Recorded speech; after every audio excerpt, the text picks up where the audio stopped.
like my yin yang twins.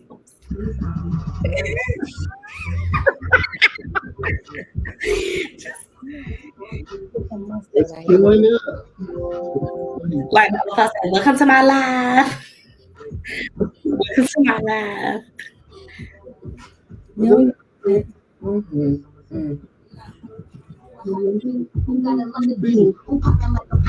Okay, it's spinning. Hey.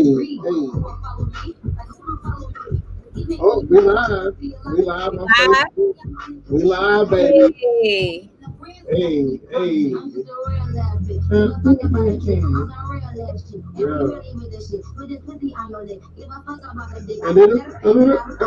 And then I did.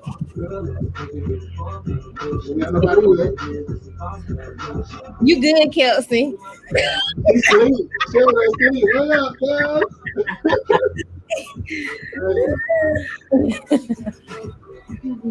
Yo.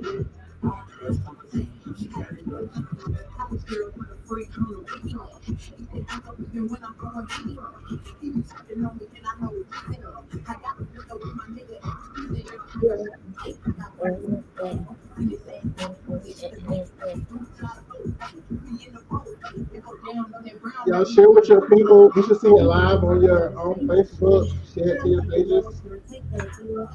Say what? Share you go to Facebook to our last of the millennials. You see that we live. Share the live feed to your personal networks if you want. Okay. Yeah, be it.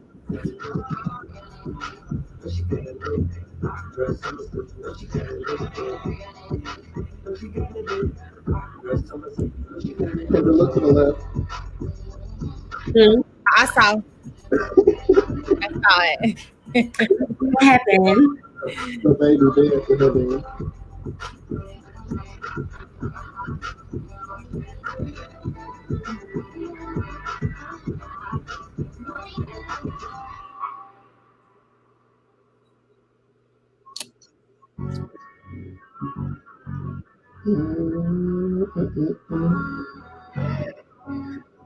These people.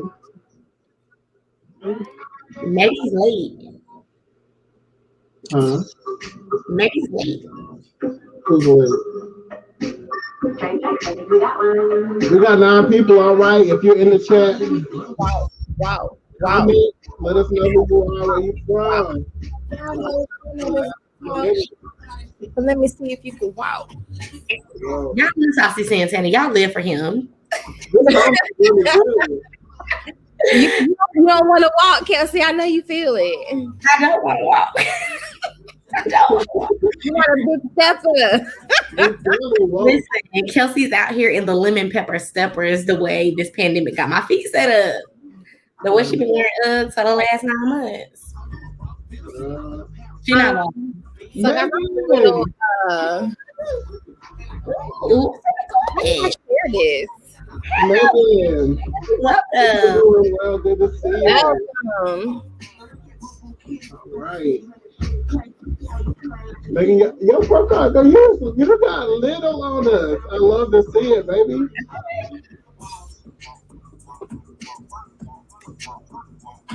Y'all hoes, y'all know that you can walk. You talk a lot of shit, but let me see if you can walk. Wow. All right, we see y'all here. Thank y'all for showing up for the launch of the last of the millennials. We're probably right. Yeah, Megan. God is good, Megan. I'm blessed. I'm so blessed.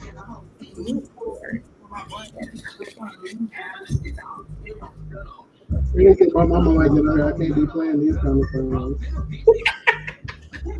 They got a popular here. We're gonna go to some more friendly stuff. Yes. Is Nana up watching Kelsey? Nana's probably sleeping. Nana's probably asleep. Matter of fact, let me call Nana. My niece is here. Hello, Tanisha. Hello. Call your Nana to her log on. Tell her to log on. Tell her and her church friends to log on. Yeah. Y'all can hear us good? Now she probably up. She got a lot going on. Yeah. She playing That music. is my favorite song. I've been a believer for quite a long time. Justin Bieber? Yes, I've been a believer for a long time. Hey, Tanisha. That's Yeah. my job. Oh, it was nice to finally see you, Tanisha. Find somebody who don't play about you. That's one of them. Oh man. Well, y'all, we got some new folks coming in, but how y'all feeling, y'all? Cool. Oh, how Tonight, you feeling? I'm really nervous but excited at the same time. We ain't got listen. We don't have no reason to be nervous. Those No. who are watching, have y'all listened to any of the shows? I Any- have. I'm thoroughly pleased with what's happening. I can't wait to upload some more for the people. For the people. Well, you know, Not I she was, later, how she coming. let, let me tell y'all something, y'all. Don't get in these comments talking about my nana. we love Nathan Lee. Let me tell you. Don't play with Nana, aka Nathan Lee, aka Sister Lee. Don't play with her. So have you? So what you've listened to? So we put out snippets, 5 different snippets. Brother, our brother's on here. Who? Love Trey. My brother, Oh, beloved. hey, Trey. Our brother. Hey, Takara. Y'all, she from Rayford. Yeah, she married to Brian. Hey. Yeah, this Bucktown. This all Bucktown right here. We pulling out Right. We people. went to high school together. That's my girl. Hello What to can I bring my cooler? Yes. Listen, I went to school with some of the funniest, most down to earth people ever. Yo, so if any of y'all want to come on, we can bring y'all in. I'll send y'all a link. Any of our guests, if you want to give us some well wishes, share your thoughts about the episodes, any well wishes, we'll just send a message and we'll add you in. I'll send you the link. Okay. Right. All right. So, any memorable moments from podcasts so far that y'all are excited about for the people to hear? I am so excited for them to hear about, dating in 2021 opposed to pre-pandemic. I am, because baby, I'm stuck in the stone ages, chastity belts and foolishness, courting and foolishness, and clearly I have been out of the loop. Okay, so I am excited for them to really just chime in and understand. Yeah. It's hard out here for a pimp, and when I hear it from my friends who are in the LGBTA community and my heterosexual friends, and everybody is saying that the dating game is hard. Hey, Nanny, Yeah. single game is hard, but everybody is single. So I'm just like, how hard is it? Why y'all, what's going on? So I'm excited. Well, And our hosts, they are the funny ones. Our hosts.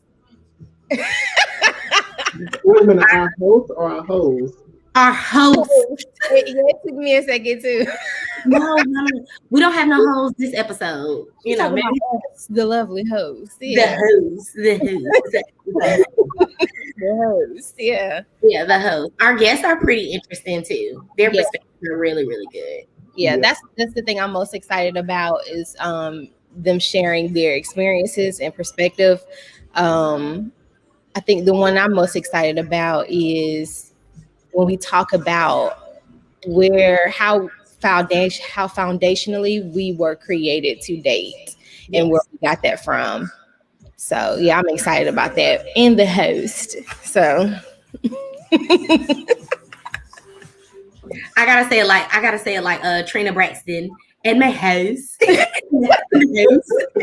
no lie, we were just talking about her yesterday.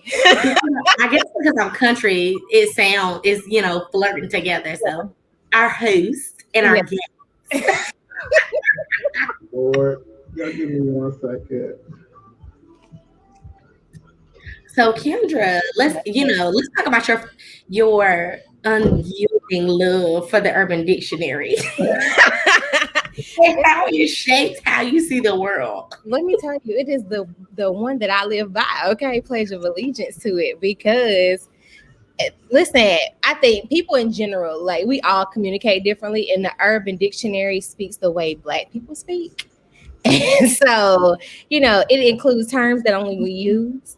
And so, that's what I go by. Webster, she cool, but me and Urban, we get down. I'll pull her out in a minute. So hopefully, over time you'll come to love her too. I love her because she is constantly putting me up on game. It's certain stuff, certain things. I'm like, who is out here thinking of this? Well, And definitely, Kelsey, you said simp in one of the episodes. She did. I did not. I was like, I don't think that's the right definition of simp. If you go to the UDD, it's there. I thought my subject verb agreement was definitely on par when I used it. But you said the simp was somebody who was a pimp, right? No. It's like a sucker. Like that's a sucker. So those are the guys that we were talking about. Cash at me if you want to talk, and they sent it. That's simp behavior. Mm-hmm. Yeah. It's not player party. Like it ain't tricking if you got it. It's definitely simp material. Let me look up. You can pull it up on the UDD. It's there. I thought because I don't be knowing. Instead of it being a P, it's an S. I don't be knowing. Huh? I said I don't be knowing, but let me do a quick plug right quick. I'm gonna share my screen. Mm-hmm. Okay, don't share this tip again. Thank you. I'm gonna do this right here. So we put a link in the chat, y'all. Actually, the episode 1 is live right now, y'all. Yes. I'm so excited. I'm so excited. And if you click the link that's in the chat, this will take you to the page that you see on your screens, which is our Anchor page. You can listen to it on Spotify. You can support us by donating. You can also send them messages, a voice message that we might include in future shows. Also, our social media is there. You have Facebook, Instagram, and YouTube. But if you connect with us at solo.to/we probably right, you can get all of the links in one place. And so right here, you'll see all of the episodes that are currently live. Like I told you earlier, dating versus courting does either exist. It is live. That is our first official episode of the Last of the Millennials, We Probably Right podcast. And there's some snippets there. We do have some extra footage that'll be coming out that didn't quite make it to the show because it was a little X-rated. And so we wanted to give the people a choice whether or not they were going to listen to that. But I think it'll be something that you guys will be really, really excited about. So make sure you check it out there. And if you're on Apple, make sure that you follow so that you can get notifications when we have new episodes. Make sure that you rate it 5 stars and comment for us. Leave us some love. All right.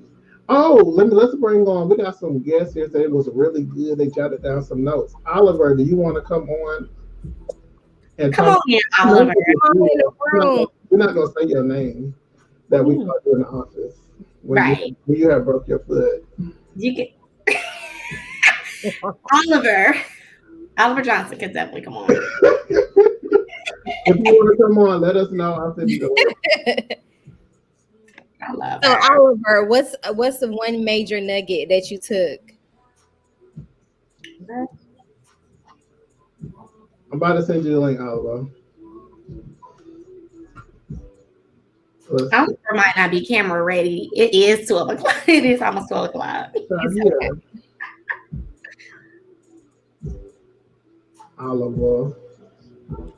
Let's see. Yes, Kelly said it ain't tricking if you got it. Hey, what do you say something? Say something. Everybody got it. With these Biden books up out here running through the streets. Okay, everybody got it. Man, come on. Come on.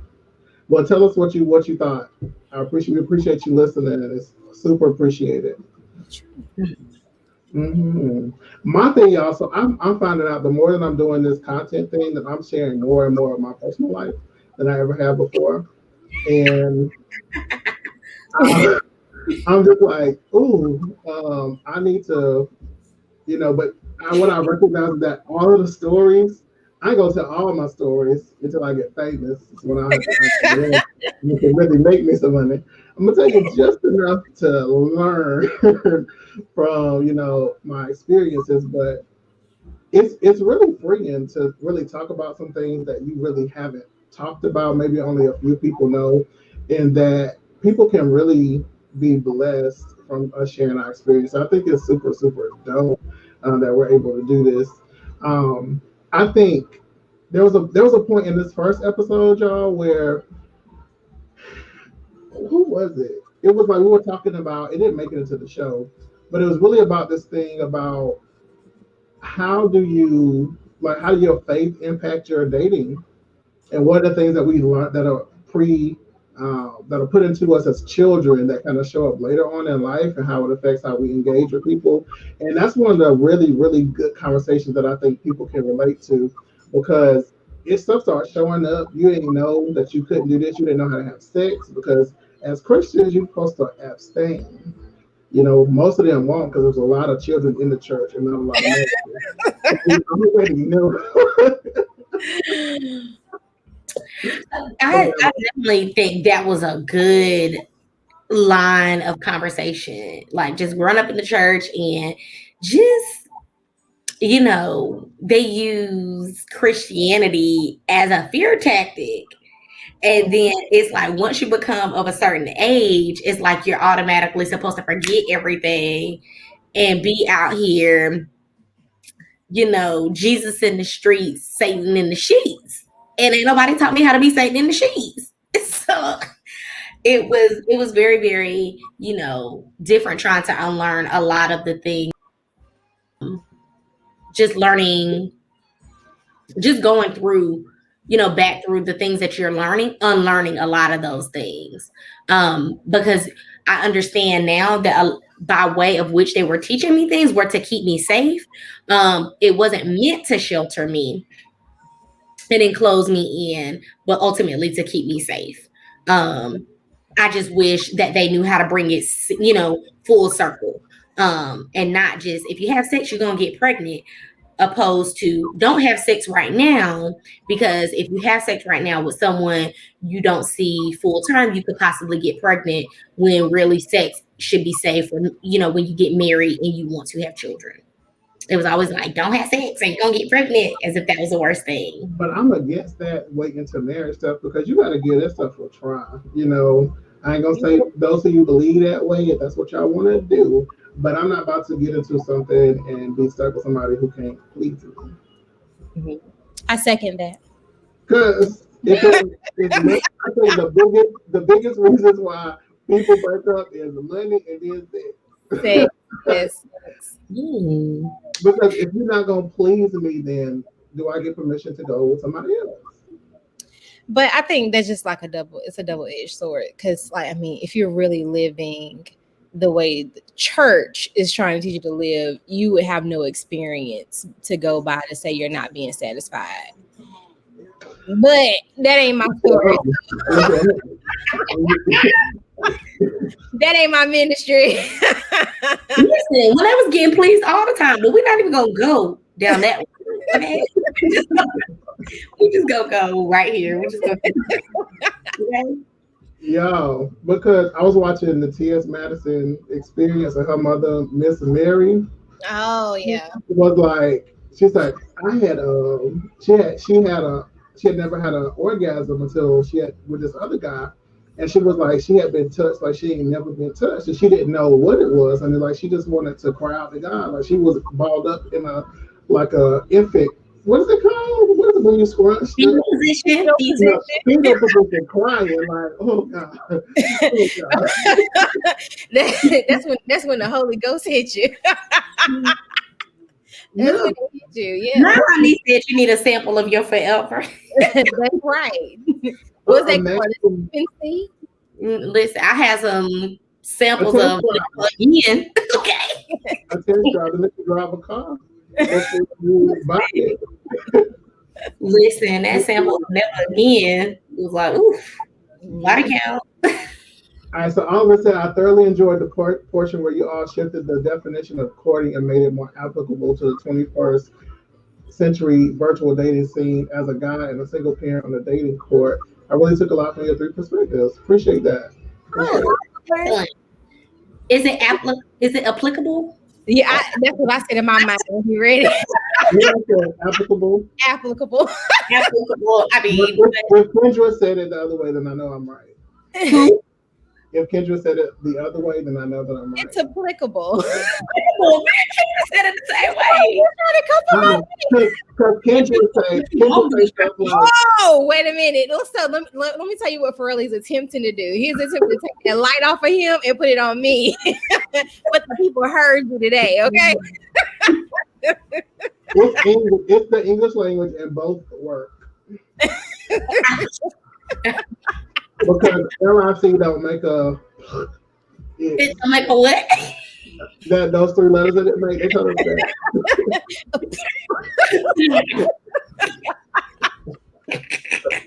Anyway, y'all make sure y'all go listen to our podcast everywhere you get your podcast, Apple Podcasts, Spotify, Google, SoundCloud, wherever.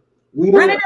So, real quick life hack. When you're at work, download your Spotify to your desktop. Go ahead and register there. When you're in your car and you have an iPhone, register your podcast on Apple and everywhere else, baby. Get us on all of those platforms. Okay.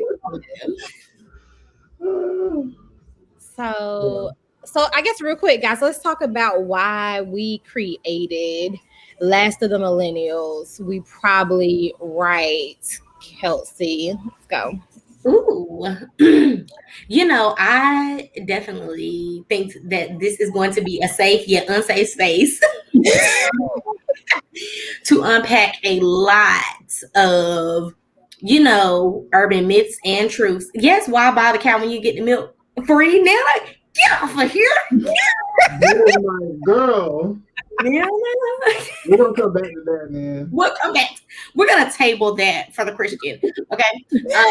But nonetheless, I think that this is the perfect space where we tackle a lot of topics where we know that we are right, because we are literally the only generation who has lived it, seen it, experienced it, and has been able to process it and digest it and help you process and learn from these topics as well. Yeah, really. I mean, I said it before. We getting a bad name out here, and people, when they say millennials, they're not really talking about us. They talk about these skinny boppers that's in high school that we're gonna be leaving the world into their hands, right? And so millennials, we make up most of the population, the voting bloc, who want to make a lot of changes. We're married, we have kids, we single, we got all this stuff going on. And we weren't raised with social media. Like, that's the biggest difference in our generation. We went outside and played. We still had the street lights to come on. Kelsey even mentioned about you knew what everybody was because all the bikes was outside the house, right? It's like those fundamental things that were core to our experience that really made this stuff pop. And so I'm really, really excited that we are going to help change the narrative, particularly for Black millennials, because that's our lived experience. And we're going to be talking about those things from Black perspective. Yeah, I think for me, we live between two really huge cultural shifts, and there's a lot of discomfort in between that we don't talk about, and it's time we talk about them and get uncomfortable and really tell the truth about it so we can overcome it and get through that. And so that's why that's my contribution to it, is talking about those things like the unspoken family dynamics that happen, that's still your mama. Yeah. And I think what's gonna make it really, really good and different from everyone else is when we say you're going to get uncomfortable, you're going to get uncomfortable with what you've always understood, but learn to get comfortable with having a new perspective and seeing things differently, right? So I think that is where it becomes that unsafe space where most of the time we have governed our lives by what has been comfortable to us. But I have always been a, an advocate of, a comfort zone is a beautiful place, but nothing ever grows there. And a lot of the stuff that we end up, learning, once you get out on your own, you're like, wait a second, that was just not right, or that's not how I want to live, or you never seen it from a different perspective. Is definitely where, once it starts to challenge that, that's where it's uncomfortable. But then you're like, okay, maybe it's not so bad. That's where it begins to settle back down. So I think our topics are spot on. The people are going to live. They're going to gag. They're going to cry. I can't wait. Okay. The kids are going to gag, honey. Yes. Yes, they're going to gag. They're going to cry. And they're going to laugh. It's going to be quick. You're going to have to think on your toes. Again, this last shift, I remember my last day outside on the green box, y'all. And we went back again. What was those? Were those electrical panels that we used to just sit on? I'm sure that I'm sure. Yes, I think it was the hub to all the power in the that box that we kicked, sat on, spilled stuff on, jumped off of. Everybody put them in the dark. Yeah. But that was base. The way we was banging our bodies on that thing, trying to get the base to not have to be the person who seeks people. Yeah, it was definitely real. And it was durable, so. It was definitely durable. No weight limit required. Nobody have to everybody can sit on here. They used to say, look, did you eat paint chips as a child? I was like, no, we was on the green block. That's what happened to us. Yo, my mom ate paint chips, but I was on the I drank out of the water hose. That's where my leg came from. Look, if you're a millennial, you say from Corona. I said it. Yeah. But that's where they get us confused. Like, we weren't eating paint chips. We didn't paint. But we are the generation of the Kool-Aid bags, the chalk bags. I forgot about the chalk. The chalk bags. The chalk bags. We were the glue on the hand and peel it. You peel it off, yeah. So, or the what is it? Dry ice, where you created your own dry ice with salt and ice cube, and you bring it. Yeah. Yeah, we learned that in science. Let's burn ourselves. Come on, let's. But we're in between, like, because as we were growing up, we were still outside, but the first PlayStation was introduced, and Sega Genesis. That was all during our time. So, you had all of them. I had the Atari when I was a really small child. I remember it's a joystick. Yeah. And then we got the Sega, and then we got the gray PlayStation that had the disc and the two things on the front. Mm-hmm. It was nice. I do remember Sega. Me and my sister had to share it, and I think they only told us we had to share it. Out of way of we were doing. We actually remember origami. Remember the little thing? 1, 2, 3. 1, 2, 3. Selling your fortune. And what was that? MASH. Do y'all remember MASH? Yeah. Cartoon Drive. Yeah. Yes, that was Nintendo. Yeah. Yeah. My bike was my favorite too. I definitely loved my bike. Listen, yes, because you get to be outside. Nobody want to be up in the house with the grown folks unless they spilling hot tea.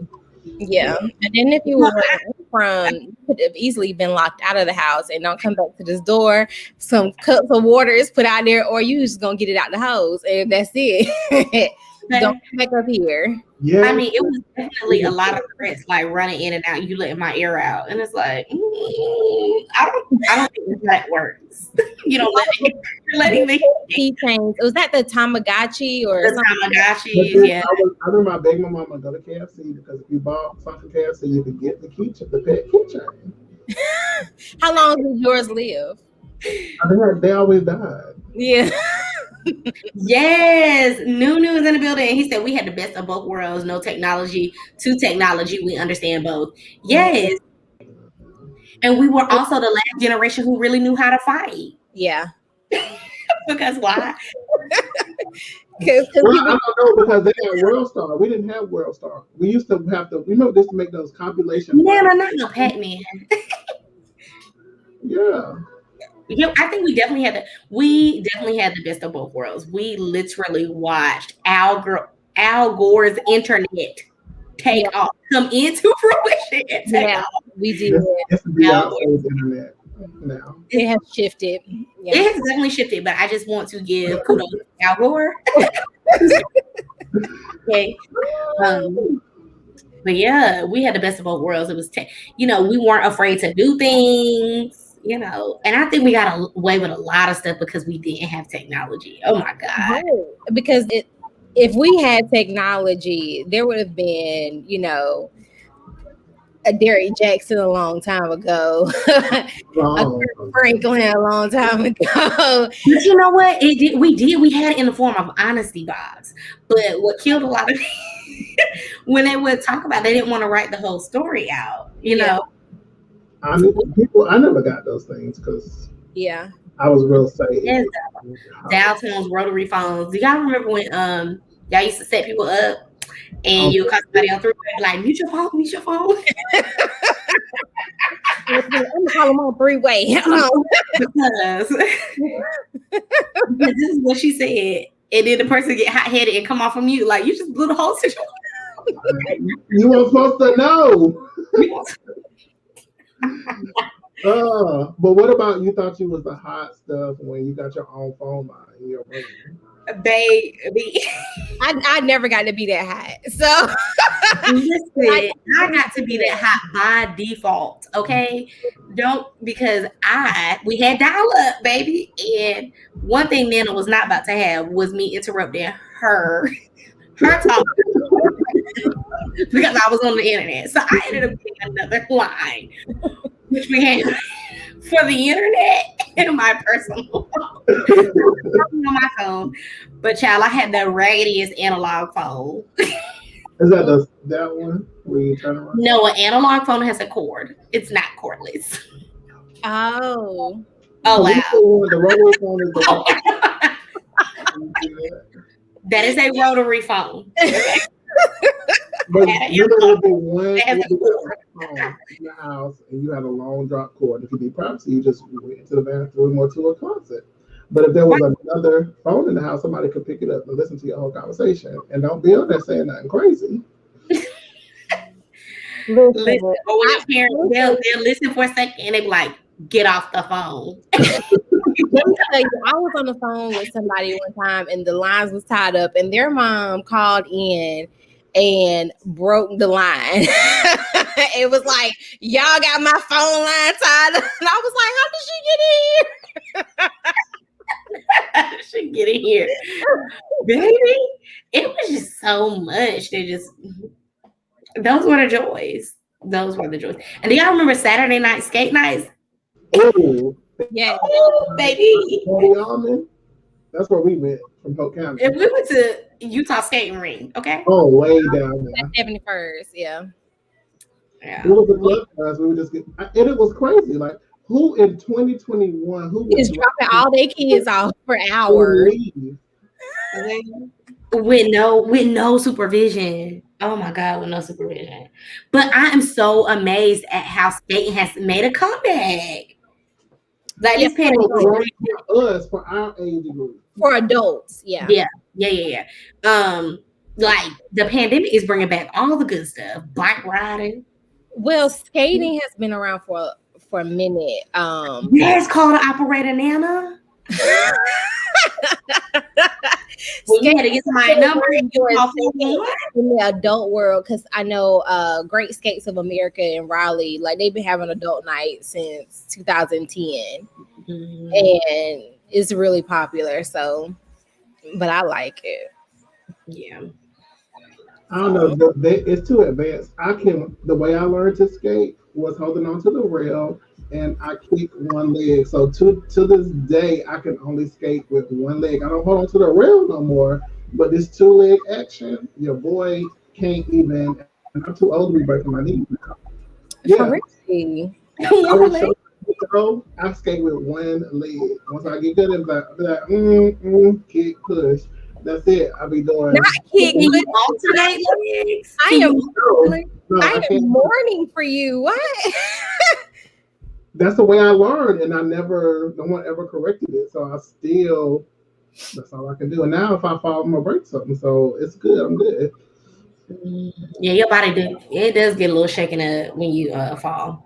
Yeah. Like, 'cause I walk up the stairs at work, and I be having the top stop at the platform at the top. And be like, mm-mm. So I know I'm not about to be busting these knees wide open. Well, that's the only reason I'm stopping at the platform is with this mask. Okay. As Andrew Caldwell will say, the mask. Wear your mask. Wear your mask. Wear your mask. Wear your mask. Wear your mask. Wear your No, mask. Something. One of the other things I'm excited for us to talk about is millennials and money. And that topic of itself is so big, because that starts at Black tax, the lack of information available to us about money, bank accounts, credit, all of that. Like I'm excited to talk about that, because especially with this shift that we're kind of in as millennials with being entrepreneurs and learning investing, but what that means as the first in your family to do something behind a generation that's very, get a job, stay there for 30 years, get your pension, which doesn't exist anymore. And that's it, and be good. And life is so much bigger than that. And, I'm excited to talk about that. That's one of the things I'm excited to talk about that's coming up in our future. I'm definitely excited about that. Ooh, goodness. I mean, that trauma alone, that just staying somewhere 30 years. Think about it. Our grandparents and parents stayed somewhere 30 years where people disrespected them and they didn't care about them, all for a pension. Nowadays, it's like, job what? Right, Megan, student motherfucking loan. So listen, that's between Robinette and the rest of them. Well, I got 6 figures worth of student loans. It's not even giving 6-figure lifestyle at this point. Remember, I think I was talking to Kendra. We shared it with you too, Kelsey, I think, but this couple who had racked up $438,000 in student loan debt, and they still poor, but they were chasing the American dream. And that's one of the things that we're going to definitely talk about is the lies that we've been told, but it's really based on the information that our people before us had, and it was go to the military or go to college. And during our time, they was really pushing college. Like, and you know where they started when they started pushing that? In the rural areas where our parents and our grandparents were factory workers. They worked at plants. So it was our parents and those before us didn't want us doing that kind of hard labor. And somebody came in there and said, if they go to school, they're gonna get a good job. When half of the millionaires that we see today never even finished college. So it was just a way to get us in a cycle. You go to the poorest areas and you don't tell them about, what happens when you borrow this money and you can't get a job to pay it back. And, all you got to do is sign this master promissory note. Look, you damn right, I'm going to tell you everything you want to hear. If I need to get this money, yes, I'm going to tell you I'm going to pay it back when I have no intentions on paying you back. Okay. Yeah. Or even a clue on how I'm gonna pay this back. Like, right. But what the real trip of it all is, they start to indoctrinate you on this whole process in the 8th grade. In 8th grade, you don't know anything. Yeah. It's 8th grade, you have to pick your path, whether you want to go 4-year college or tech. And I vividly remember when our counselor came in and was like, yeah, if you don't do the 4 math, that means you're going to a tech school. That means you're going to go to a community college. And the tone in which they said it was very tech. You want to go to community college. Yeah. And baby, the trades are booming off. These 4-year degrees ain't worth 2 red pennies glued together. Okay. Yeah, So especially if you're not going for something that's a nurse, an engineer, an accountant, something that directly relates to a career. I just feel bad for the students because if you go into school to be an entrepreneur, why you spending $40,000 on it? Because You got somebody said that this is what you need to do. yeah, yeah. and you got YouTube, you got Coursera, you got all these platforms at $10.99 a month.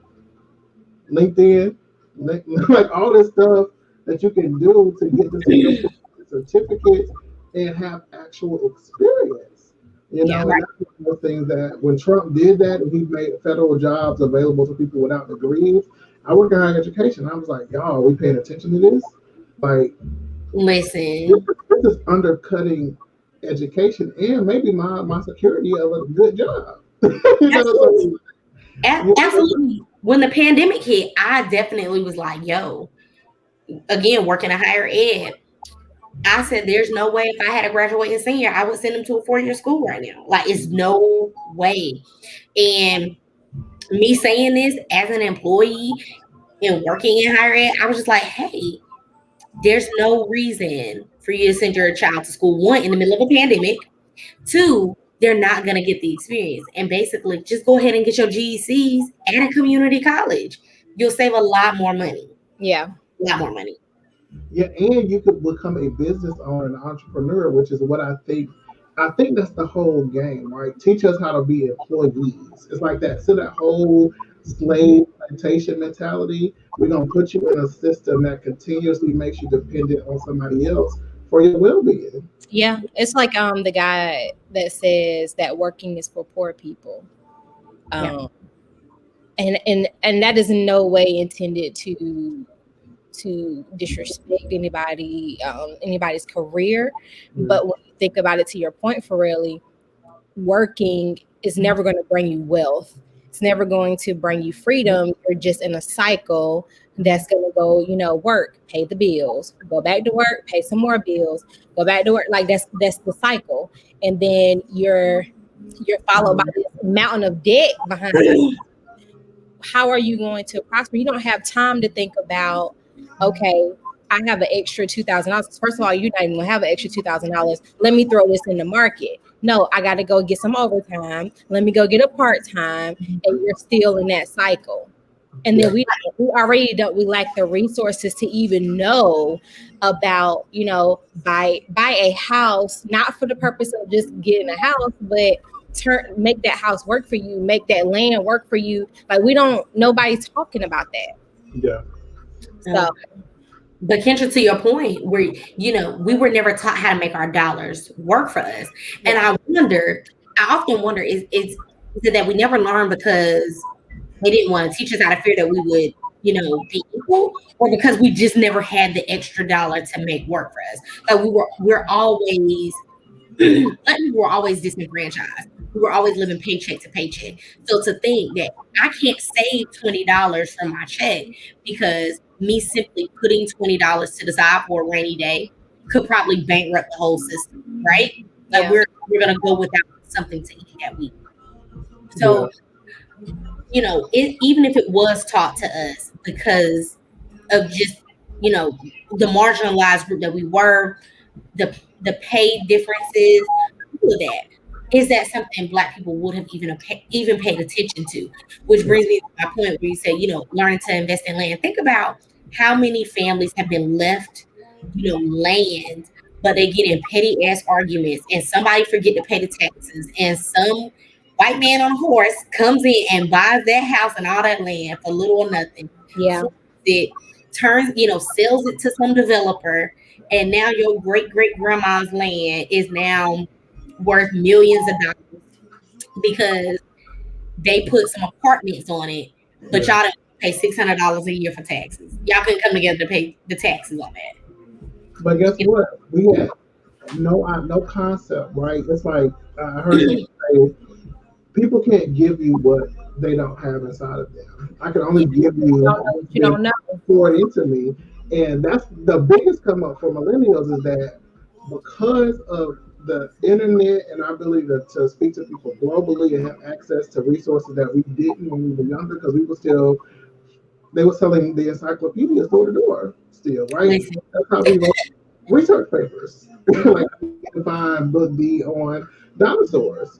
But now we get to be able to look at information, we get targeted for ads and get these masterminds and all these other kind of things. And we're like, oh, what our parents had access to, we have more access to more things. And so if we don't make a better decision about our lives and make different decisions, we'll never have a legacy or change the trajectory of our families. Granted, going to college, getting a career, buying a house are things that change your legacy, but ownership is really the thing, you know. So I think that's really, really exciting. Y'all have any more comments on that issue? No. Let's no, talk no, no. about these unspoken Black family dynamics before we head out of here. You know, in the news we've seen Kurt Franklin is the headliner. Yeah. Is the headliner. So if you're not aware of what's going on, Kurt Franklin has a 30 plus year old son who they've been having, you know, family counseling with for most of his life. Recently, his son released some audio, and that audio, Kurt Franklin was saying stuff I've heard people say to their kids before. You know, it's like, don't you ever disrespect me, or I'll beat the brakes off you, blah, blah, blah. You know, it's just one of those things. And I was in this group on Facebook, and people were arguing me down, honey. And I said, listen, I wasn't involved in the situation, but I don't see if you were there to talk to Kurt Franklin.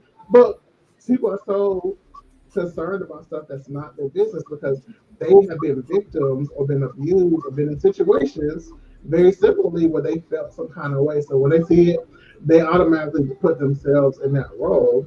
But what are some other things about Kurt Franklin or some unspoken Black family dynamics that y'all have witnessed that we just don't even talk about in the Black community? I mean, I don't think what Kirk Franklin said to his son was out of pocket. I think one time my aunt killed me one time before, and not bad, you know. I woke up dead one time. I definitely woke up dead one time, but I'm bad, you know. You live and you learn. You run up and you get done up, and that's what happened. I thought I was smelling myself, and she hit me with the. And she meant that. So What as hell. okay, I woke up dead, and I'm back. But I will definitely say, you know, let's just talk about family and disrespect, right? So I was just thinking yesterday, if I ask you a question, if you say, Kelsey, why you wear your hair like that? Because I want to. How disrespected did you feel about that? Like, well, not us. But if I said that, if I would, I'll share it when you're done. Yeah, well, because I said because I want to, you know, family, you know, it was just this unspoken truth. Like, you cannot tell the truth. Like, opposed to me saying, well, I just really like my hair like that, and sugarcoating and telling this whole lot, opposed to just saying the truth. So disrespect, you know, how they view it, that's an unspoken truth. What happens in this house stays in this house. Oh, yeah. Oh, that's really nasty. Oh my God. And how we hide a lot of family secrets, you know. Yeah. One of our people said, you know, mental health, you know, we will be like, you know, such and such ain't right, you know, but don't tell nobody. Tell everybody. So put them on alert that yeah, don't get too close. He I think mental health is a huge thing that we don't talk about in the families. Like, we don't mention it. Like somebody said, crazy uncle. It's a mental health issue. And so, like, and I even myself, like, I started to dissect certain family members and, like, you know what? They might have a little touch of something. Like, a little. They grab. And nobody ever does. You know that's how she is. You know that's how he is. And it's like, nobody in here said why. Like, nobody. But when I hear that comment, you know that's how they is, or they are. You know, that was bad English. That's how they are. that's just how she is. Just calm down. And it's like, is that what you consider a pass? Like I should just, It you know, is. That's the like, same pass that they give you. Well, that's still your daddy. No, well, I'm but sorry. Fuck that. That immediately when I daddy hear is out of pocket. immediately when I hear that's how it's always been, or that's how they are, that is an immediate closed conversation. That means you don't want to learn anything. That means you do not want to change anything. That means we do not need to talk about anything beyond that's how they are, and you gonna get whatever I deliver at this point because you don't have a ground to even want to try to get what I'm saying or understand that. And like, yes, Takar, it's enabling. It is, well, that's how they are. Let's just glaze past it. No, what you're doing is wrong as hell, and you need to get it together. Because how I am is about to tell you how it is, and you're gonna be upset and emotional. Move around. Yeah. Most definitely. Another part of that I think is making the victim the perpetrator. So like many times I've seen in certain family dynamics, there was a situation where there was the belief that one brother stole from the other brother. Mm-hmm. The family was not upset about the actual theft, but that the other brother considered pressing charges. Right. Like, wait, what? That's your brother. You shouldn't not. That's your brother. Why did you steal from him? That's your brother. Why are you gonna press charges? That's not what we do. You worried about that little bit of money. Like, don't minimize what I have going on, but that happens all the time. Yeah. Like, this relationship didn't buy you a pass.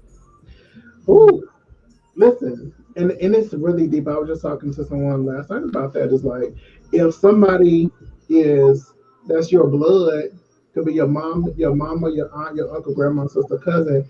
If they are going down, drowning, are you supposed to tie yourself to them if you can't swim? Like, are you Yeah, supposed to drown with them? Like, it's no, just that talk to that because we share a bloodline that I'm supposed to forsake my well-being to save you. Like, no, I got stuff that I want to do. I got kids. I got stuff to live for. And if you're not going to listen or get the help that our wise counsel provides you, then do what you do. Love Yeah. you. but Bye. for real, to your point, like beyond, so you're a single man. Yeah. Why do we have to put the fact that no, I'm not jumping in and tying myself to you because it's me. I want to save myself. Right. Oftentimes, family members drown themselves trying to save somebody else who wouldn't jump a puddle for them because they know that somebody's always going to rescue them. Somebody's always going to expend the time, the tax, the energy that they don't have to save them when really they don't give a fuck. And it's an F. When really they're doing it for attention or they're doing it for other things or other reasons, or just literally, how many of y'all have family members who just do stuff for attention? And when you don't give them that attention, they start screaming louder. And then eventually, when you tune them out, they shut up. They literally shut up. They Yeah. go on. Yeah. I think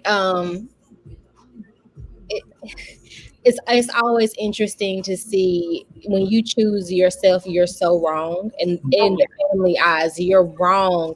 How could you do this? And nobody says, take care of yourself, make sure it's okay. And that's a part of also that black text. You're the first to go to college. And so now there's this perception that you have this money and you're trying to figure it out because you don't know how to navigate this world. Nobody from where you came from can give you the rules.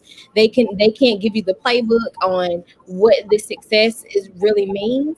And so, but you know that you haven't obtained it, but you got mama on payroll, you got grandma on payroll, I still got to take care of my siblings, you got all this stuff on payroll. It's such a weight that you have to carry at a young age because you quote unquote made it, and you really haven't. You've just broken out of what was normal to your life, And Right. now you're here and you're expected to, well, you making this money, you ain't help your mama. And mama chose to go buy them scratch offs. Like, All the now time. she can't pay her bill. Like, what you want me to do? Yeah. I don't think, I think that's why self-care is so important to us because we seen what stress did to y'all.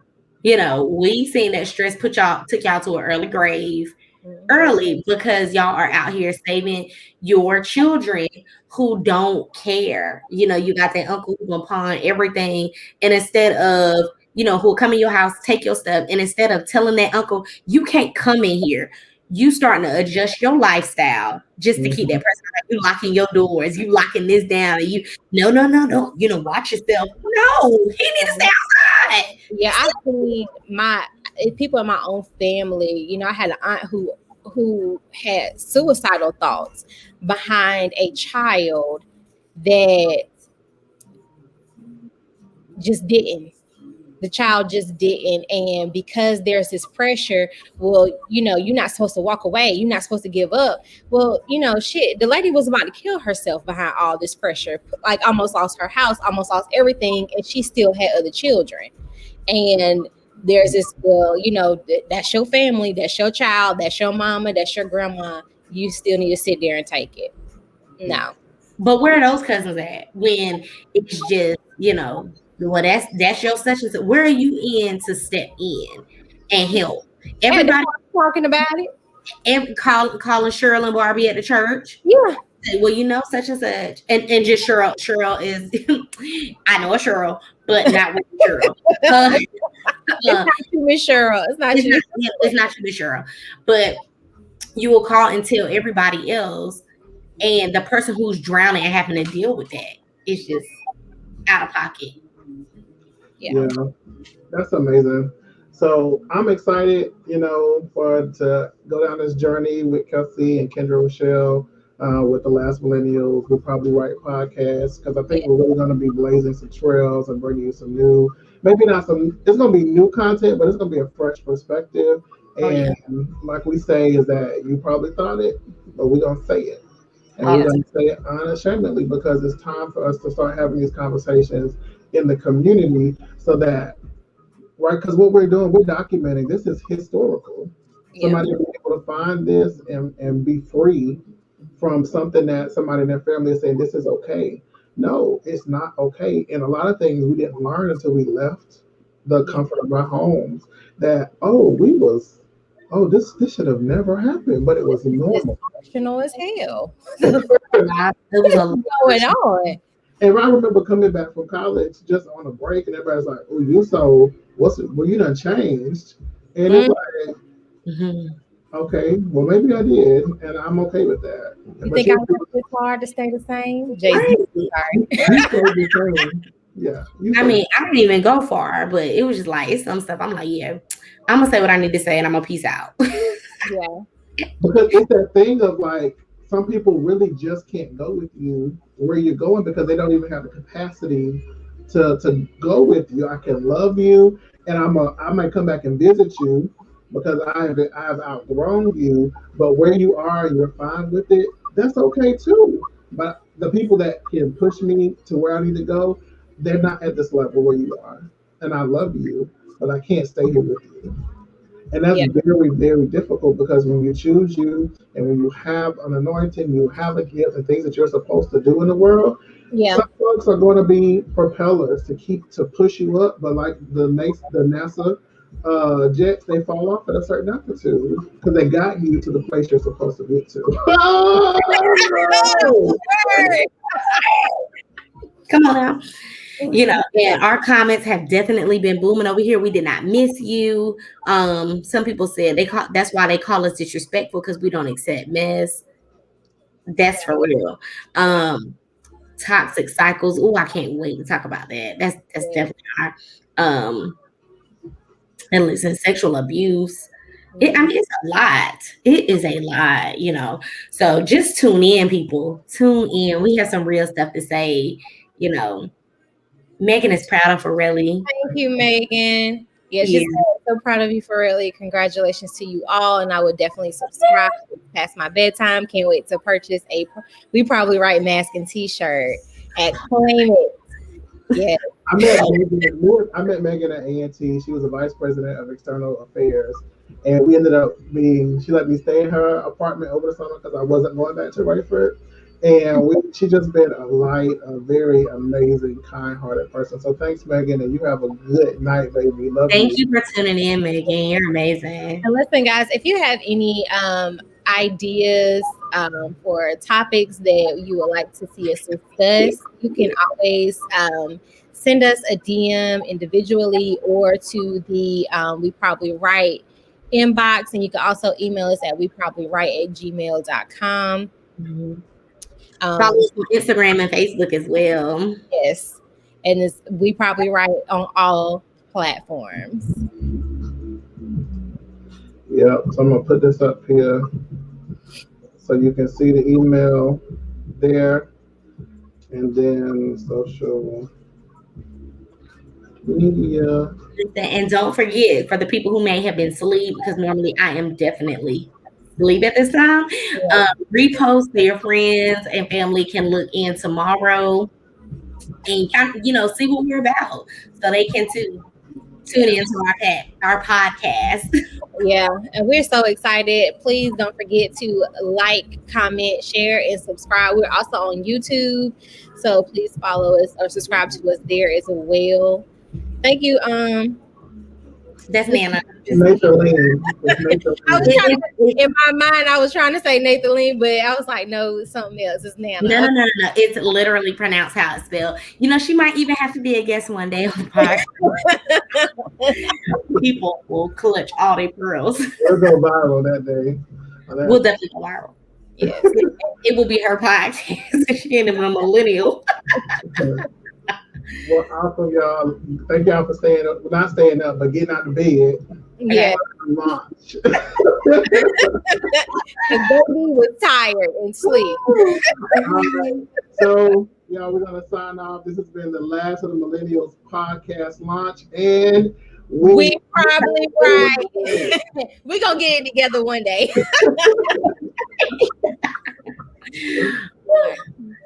Peace out.